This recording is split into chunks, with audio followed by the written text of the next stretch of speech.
Once more. Masterclass is taken by a maestro of the clarinet, Jack Brymer, working on the sonata in E-flat by Brahms.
I like that. I think you're approaching it in the best possible way because you notice it's marked allegro amabile, the sort of friendly, relaxed atmosphere. Also, I was very happy with the way you didn't exaggerate Brahms's phrases, which are to a great extent bow markings rather than vocal phrasings, which you ought to have on a clarinet. The first phrase, of course, has this awful problem, though, the B flat in the middle. You have to reinforce that quite considerably. You did, but I think maybe even more.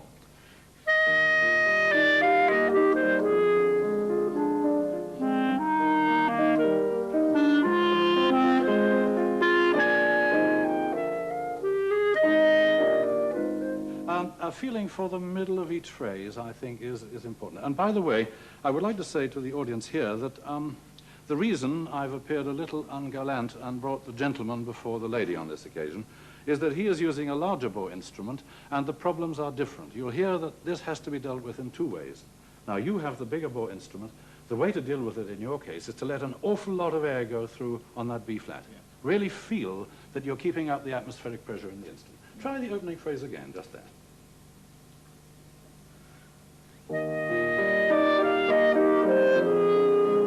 Yes, now that tends to make it a little flat, so be careful there. When you overblow a little, remember to hold a little more embouchure pressure. Just those three notes. Just try those three notes. Yes, it's a question of stressing it but only enough. The next thing is, you did it rather beautifully. I want everyone to notice that when you do those semiquavers going to the top, there is no need to hurry the last five. You didn't, but I'm pointing out that you shouldn't. In fact, they can remain equal semiquavers throughout. Let the pianist, let Geoffrey wait for an extra semiquaver. That's all that really matters. Just try that and make sure you've got that one. Yes.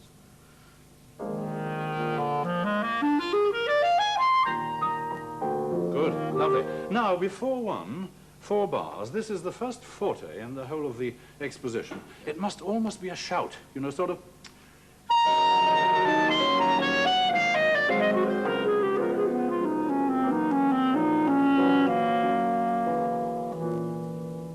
And you've made way for the second subject, which is where you've got. Just try that and then go on.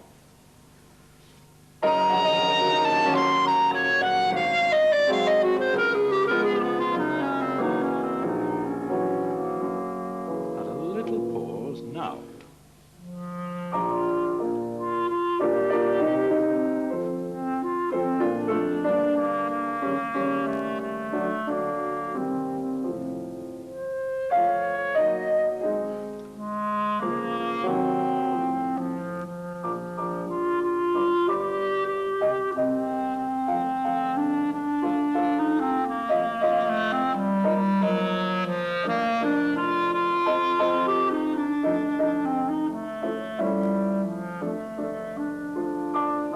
Did you notice that Brahms didn't write a crescendo there, but you played one, and you were right. You know, you were right to play the crescendo because he's written a diminuendo at the end. He wouldn't have done that otherwise. It must go.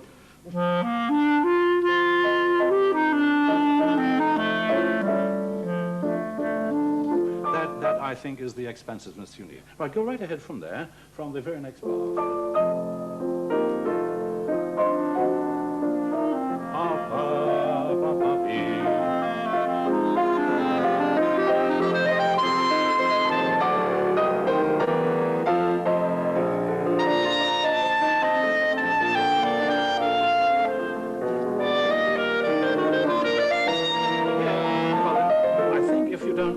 at figure 2, you should dominate more, and Geoffrey, a little less from you there, because it must be a clarinet part, and then you have it, you see? So make sure you can get a good forte, and a little less there, from figure 2.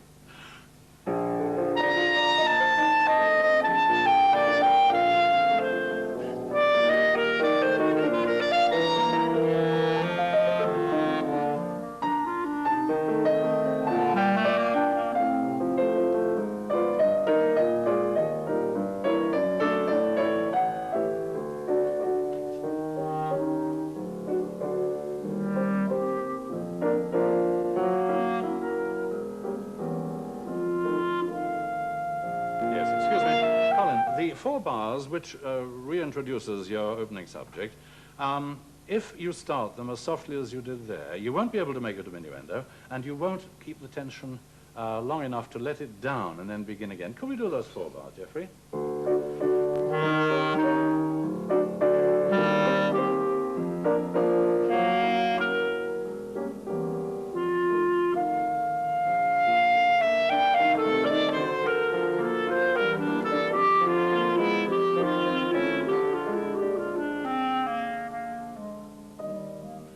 Got the subject there, you see. Make way for that. Those 4 bars again, if you would.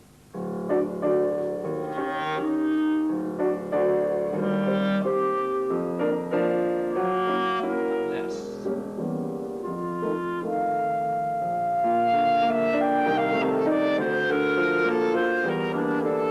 More. Piano.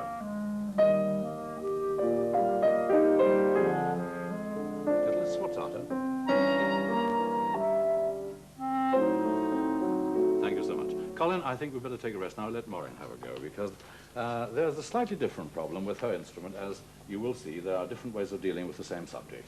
Thank you. Now, get warm before you start to play. Don't start to play cold. All right?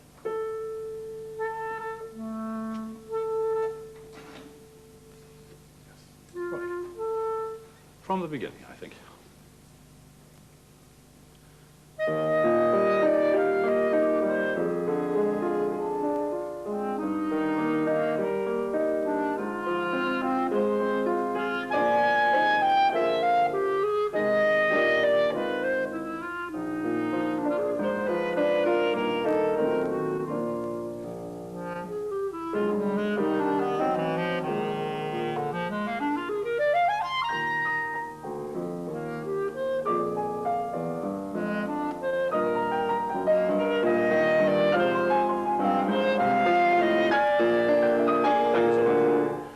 Morrin, because of the slightly smaller bore of your instrument, the B flat is even more difficult to emphasize. Now, there are 2 ways of doing it, and you saw one with Colin. That is the building of the atmospheric pressure in the instrument. You know, if you add extra fingers, you can hear that I am resonating that note by adding fingers.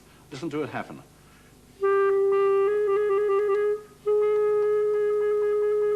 Can you find a fingering which will give you a greater resonance on that B flat? Put more fingers down and blow a lot. Good. Try that one. Try the C key, and these 2 ring fingers here, the top 2. Good. Now, plenty of sound on that, and that's what I want. Straight from there, you see. Just try that first at the opening bar, without the piano, Geoffrey. Now, would you like to go on to where Colin stopped? And that is just before figure 3. It's the sort of loud shout 2 bars before 3 that takes you down to that low E.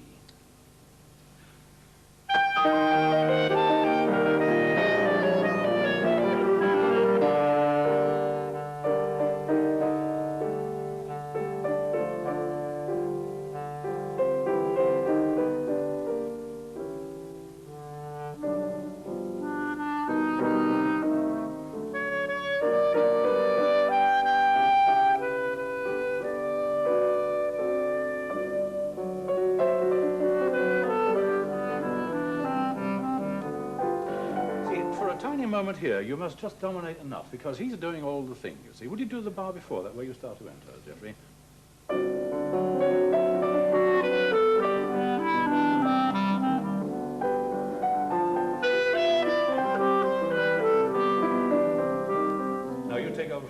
That is your point of that. Go on, and when you go there, you must exactly keep the time going because Geoffrey has to fit with you. Make sure you get this quite almost a pedestrian sort of rhythm going. To the same point, if you will. Yes, from your G sharp.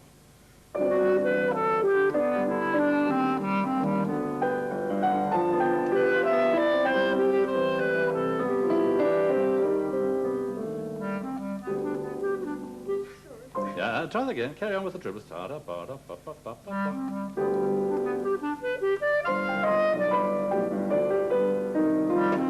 Yes, now they must exactly match. You see, you must catch his last group. Start from your pickup, the A-D group. 1, 2, 3.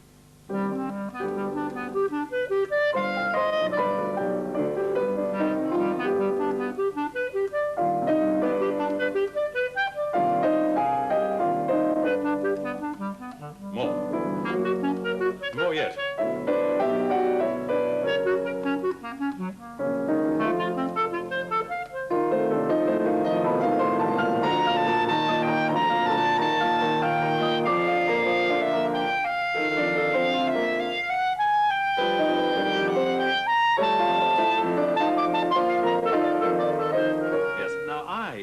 And again, you have your own ideas on it. I mean, we all have our ideas. I feel that from figure 4, there's an onward movement. When we get to these triplet groups, I feel it's a backward movement. I'll just show you what I mean. From 4, Geoffrey.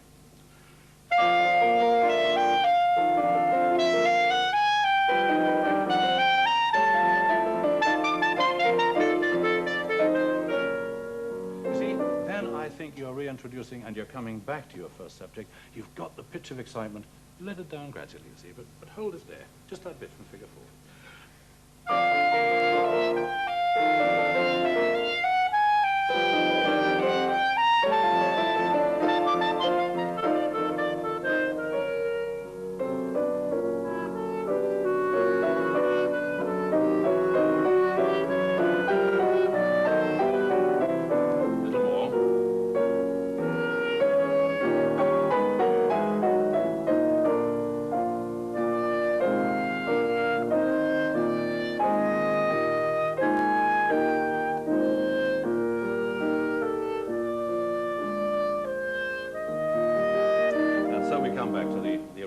That's fine. Thank you so much, Morrin. We'll have Colin on the second movement now, please. Now, of course, the great thing to remember about the second movement is it's in 3/4 time. This is the other sonata that Brahms wrote, the second. You see, the first, the F minor, has this wonderful waltz.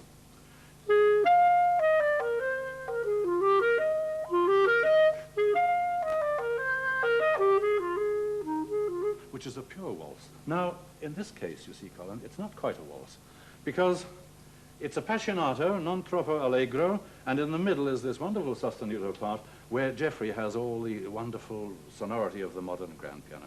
So it must be played with rather more fervor than you would a waltz. I mean, make it into a dramatic movement. Let's hear what he can do with that.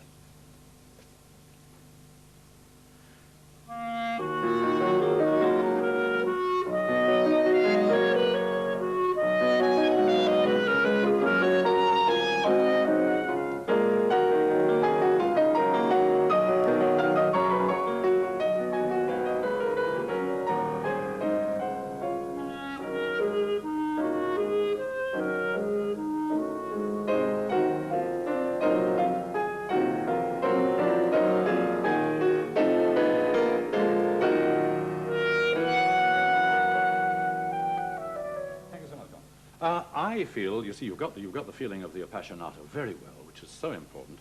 I would rather like to hear more stressing of the phrase length. The first one is a 2-bar phrase, then a 2-bar phrase, then a 4, and I would like you to really show those clearly.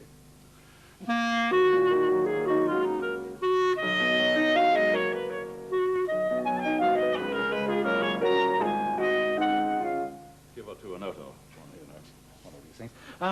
But that second phrase can be shut off, and then you get these little... I don't mean make the note painfully short, but just separate it.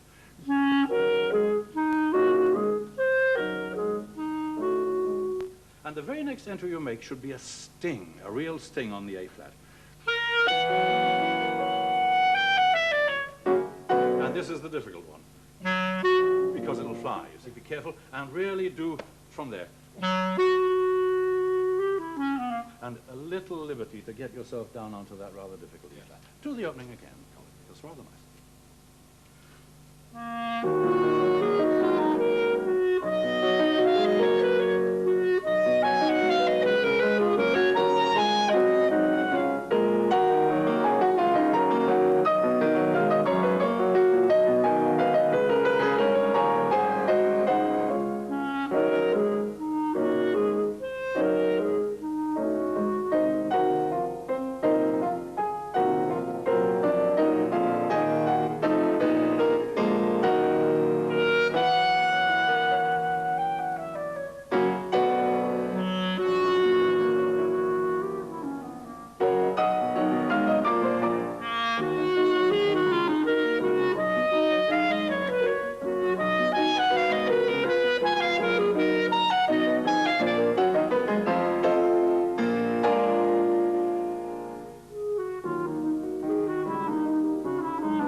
I wonder if you would like to try the effect of just making a tiny tenuto at the end of ta-da-dee, like that, just like this.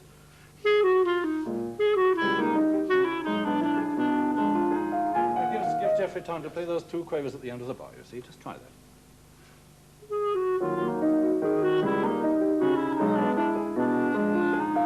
That's it.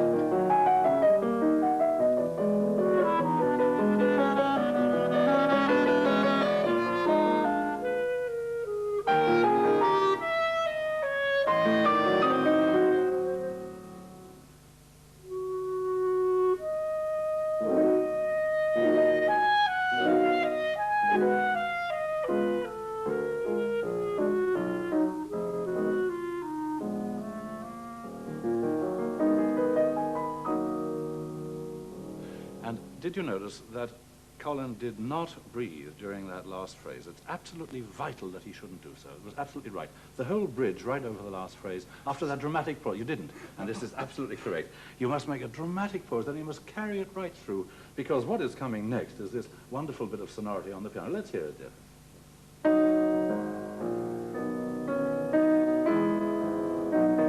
Now you see, this is a different sound. It's a sound that Mozart and Beethoven could never have produced with their piano. This is a modern piano, a modern sound. And when you come in, it must be as different from the sound you've just been producing as you can do it. It must have a calm, steady, even, almost a religioso feeling. Now see, give him a couple of bars and 4 bars into it, Geoffrey, will you?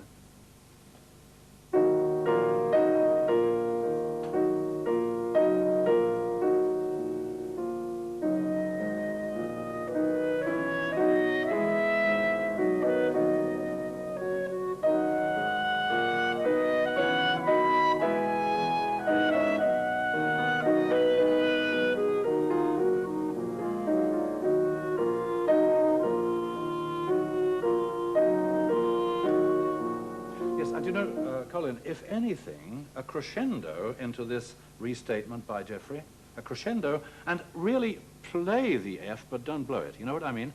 Play the note that he's going to start on, the concert E flat. Go right through to the end of it. It has a little diminuendo. I think it's a mistake. I think it crescendo through the bar and actually play that concert E flat mentally. Don't play it physically. Do 4 bars into that and just see if you can drop off it. That's the A flat.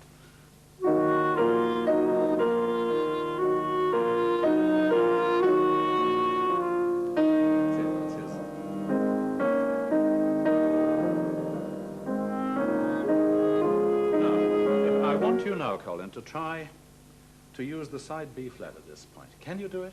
That's this one, you know, which is really the only B flat on the clarinet, you know. If you can get to it, use it, just from that point. 1, 2. Sorry, yes.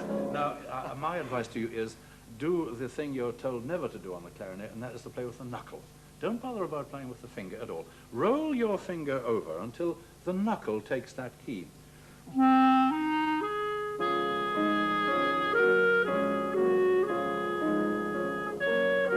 And then you've got, you know, a lovely leverage. You can do it. You've got a big enough hand. The next time it comes.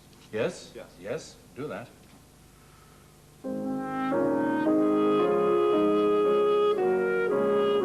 That's it.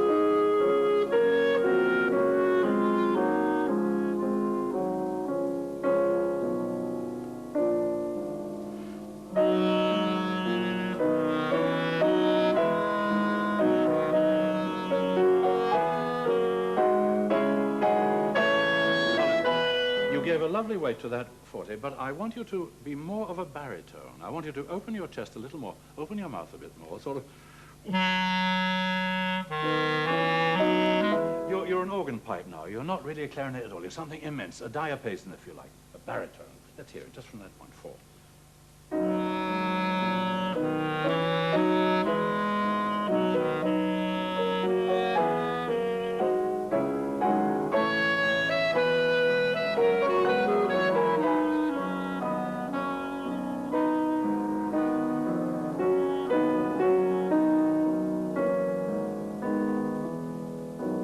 And the rest of the movement is recapitulation.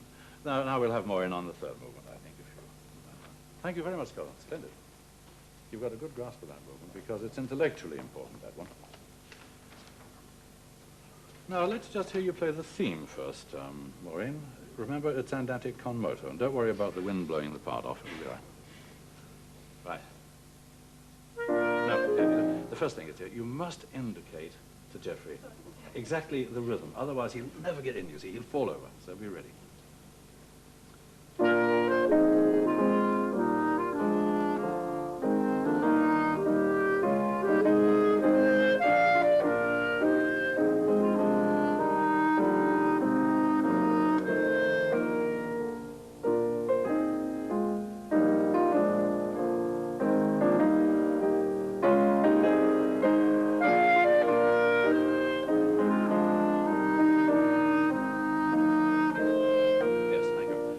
For me, you see, andante, I know, means going on, but this is andante con molto moto, if you like. You see, it's a little bit too moving. I think it's got to have a certain inward dignity, and I think you'll get that better, slightly lower tempo. Try this tempo.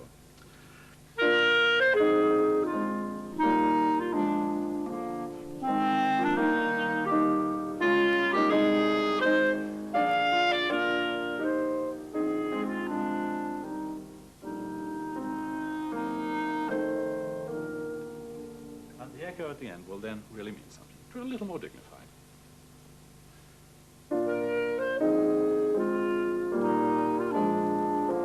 Pa, pa, pa, pa, pa.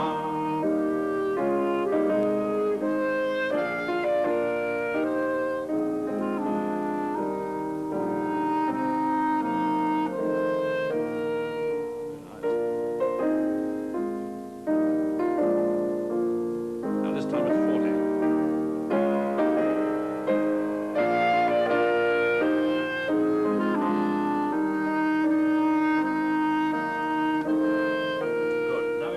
Exactly like that to the end of the first statement of the theme, and I want you to pick up at figure 1, which is the first variation, and indicate clearly what you're going to do.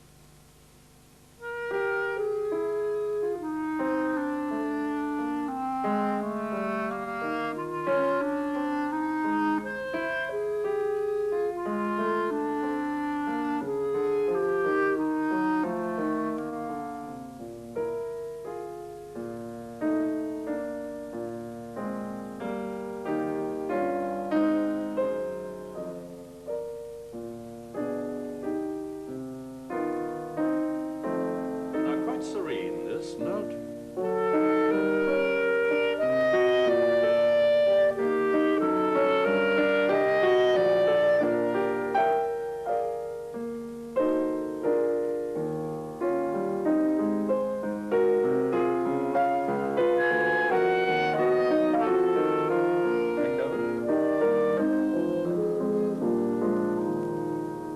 Now don't bother about hurrying on because they're separate variations. Take your time, then go on.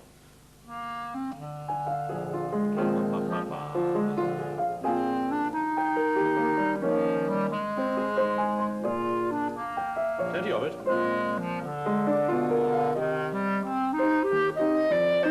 Now accompany.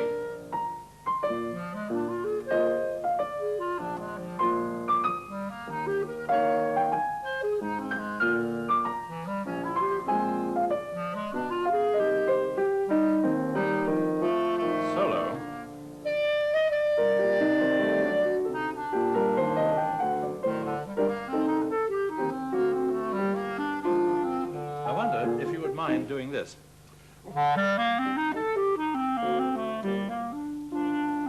You're going to pick up that bit again, so make the last bit of the bar mean something. Do that bar with the triplets, and then the last bit of the bar is the pick up to the next one, you see. Triplets here. Good.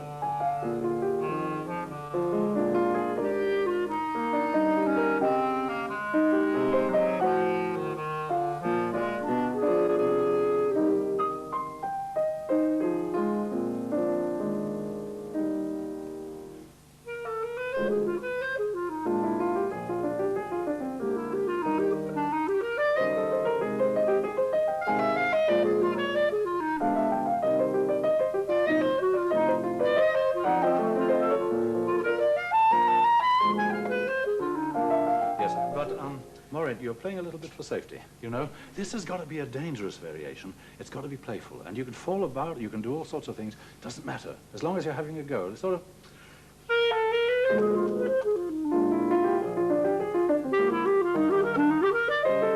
I'm exaggerating. You see, I'm exaggerating. But more of the feeling of freedom within the bar so that you know what Geoffrey's doing and you're doing a little bit of your own. Try it from the beginning using a little bit of that.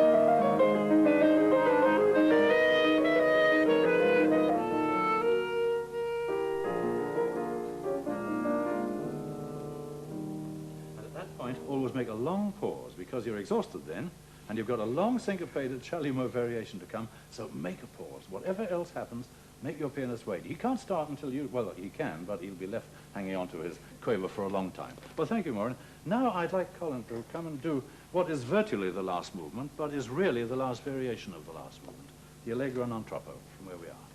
And this, of course, is Geoffrey's do. Whatever he does in the way of tempo is exactly what you must do. So let him have his head, you see.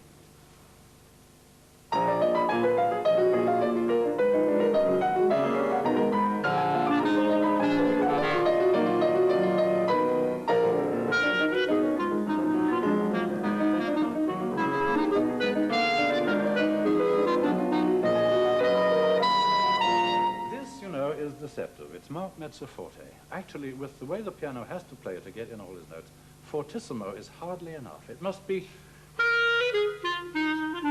that sort of level. Otherwise, you'll never get it through. It must be really, and it's not Geoffrey's fault. He's got handfuls of stuff, you see, and he's just played this tremendous introduction. So let him play normally, and you really push it out at this point. From that portrait clarinet entry, Geoffrey. 1, 2, 3.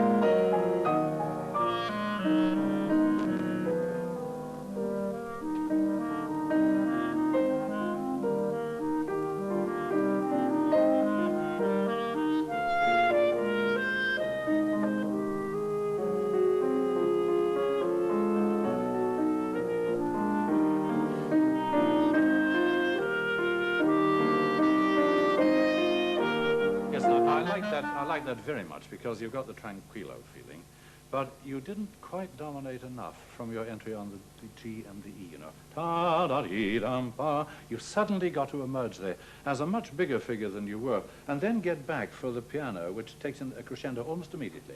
And then the forte, that it's got to be really tremendous from that point on. But I loved the way you went down to the tranquillo. There could be nothing better than that. So don't start there. Start from 1, 2, 3, 4, the middle of the fifth bar of the tranquillo, where you take over. 1, 2, 1.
It was really quite magnificent. I enjoyed it very much.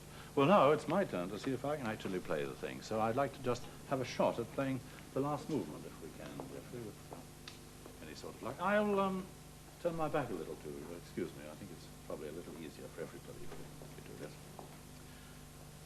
I will try to bring in some of the things I've been talking about with these young people, but you must remember, these are my own ideas. They're perfectly at liberty to disagree if they want. They haven't done so, but they probably will do so afterwards. In any case, I'm going to now give you what I think is an incorporation of some of the things, but probably there'll be entirely different ones, because every performance of every clarinet work does bring its own particular problems and its own particular solutions, if you're lucky. So here we are, the last movement, the variation movement.